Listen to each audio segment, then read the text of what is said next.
I know we're not even halfway through the year yet, but I recently watched one of the best movies of the year in my opinion, so I was like, you know what? Let's do a top 10 movies of 2025 so far. If you haven't already, make sure to hit that subscribe button and turn on push notifications, but let's get into today's video. Freaky Tales is a movie that I really wasn't super into until around halfway through the movie, but then as soon as that halfway mark hit, I was like, this is so original, so fun, so crazy, and I genuinely had a really good time with this movie. It's an anthology story that I think has 4 different stories, and by the end of the film, they all like connect to each other like in one way or another, and it's super interesting. The next movie I have, I feel like not enough people have seen this movie, but it's a documentary called Grand Theft Hamlet, which is a documentary, as stated, about a group of people that came together in Grand Theft Auto 5 and put together the entire Hamlet play.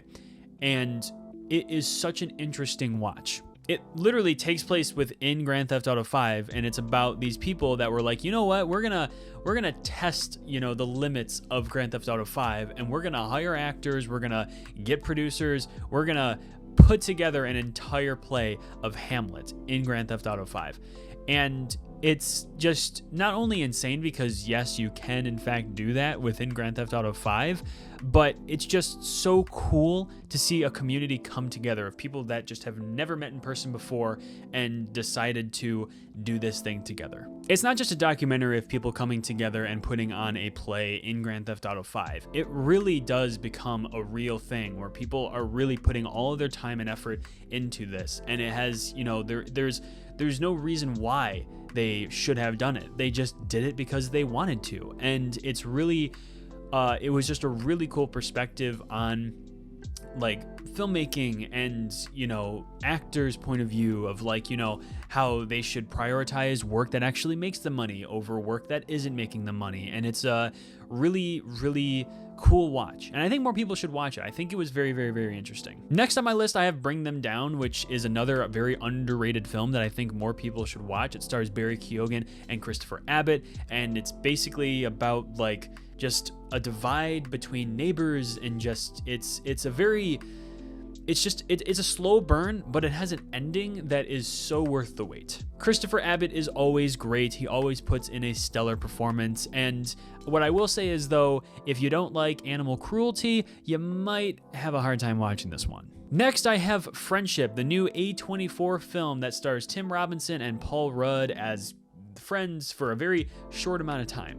It's basically about this guy, Craig, that's very socially awkward and is just kind of a weird person who comes across his new neighbor, Austin, played by Paul Rudd, and they start a friendship, but out of the blue, Austin decides that he doesn't want to continue this friendship, which puts Craig into an absolute spiral as trying to figure out, like, why did he accept me so fast and then drop me quicker? It's not at all what I was expecting. This is genuinely one of the most original and funny movies of the last decade. Tim Robinson is so good. I don't think I'll ever get tired of Tim Robinson yelling, and he does that a lot in this movie, and it's just hilarious. Mickey 17 is a movie that people definitely did not give enough credit to. I think Mickey 17 is a really fun watch. It's not as spectacular as I thought it was going to be or as I wanted it to be, because Bong Joon-ho was coming just off of Parasite, and for some weird reason, people were expecting Parasite again with this movie. Did anyone even watch the trailer? But it felt like a mixture of like Snowpiercer and Star Wars, and I thought, that is a really, really, really cool concept. And I thought that there was going to be a deeper story behind the movie, but there wasn't that deep of a story, which is fine. Not all movies have to have a deeper story, but I was really expecting a little bit more on the story end of it. But overall, I think it was a really fun watch, and I think Robert Pattinson is just a fantastic actor. So good, and it's so awesome seeing him get all of these very, interesting and different roles. The roles that he's been playing have all been different. Not one of them have I been like, okay, he's just Robert Pattinson. He always puts a little twist on his performances, and he really is one of the best parts of the film. Now we're getting into what I think are like the top 5 best movies of the year so far. These movies are the ones that just surprised me the most. Well, not surprised for a lot of them, but just that I loved like a lot. The Surfer, starring Nicolas Cage, was by far the most surprising movie of the year, because I'm not into cerebral acid trip kind of movies, but this just had the right amount of crazy that made me be entertained the entire film. Nicolas Cage is such a treasure.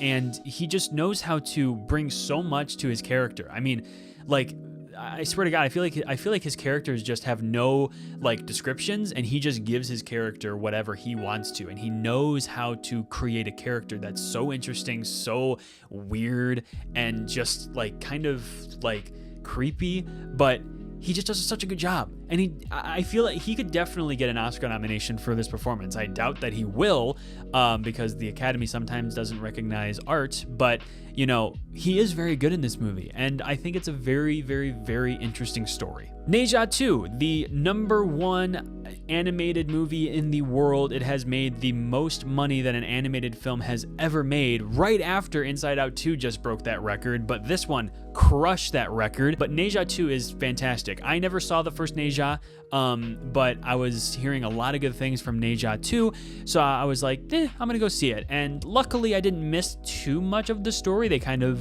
explained it well in the movie, but damn, it is a beautiful movie. I mean, like, the story's great, but the animation is something else. It is like otherworldly. It is just so cool, and it didn't like not impress me throughout any point throughout the movie. The animation is glorious and definitely deserves to be the highest grossing animated film of all time. My most recent watch, being Mission Impossible: The Final Reckoning at the time of recording this video, is so good. I mean, is it really surprising that it's this high on the best films of the year list? I mean, I really don't think it's going to be moving from this spot much at all throughout the rest of the year, but Mission Impossible: Final Reckoning is just so fun, so good. I'm never disappointed with a Mission Impossible movie unless it's Mission Impossible 2. But other than that, Mission Impossible movies are always fire, and they know how to be fun and entertaining. Tom Cruise is great. Christopher McQuarrie is great. I freaking love these movies, and they deserve to be in theaters. The last one didn't make a crazy amount of money, so I'm very happy that we still got this one. So I'm hoping that people, you know, decide to go to the theater to go see this one, because it needs, you know, it needs that love. It deserves that love. These movies are so impressive. Probably my most controversial pick on this list is going to be Magazine Dreams, but I genuinely believe that this is one of the most well-crafted movies of the year, with one of the best performances of the year from Jonathan Majors. And it is just such an important story that I feel like a lot of people are looking over. But this is a movie about a bodybuilder that is very, very, very obsessed with the idea of looking perfect, having any sort of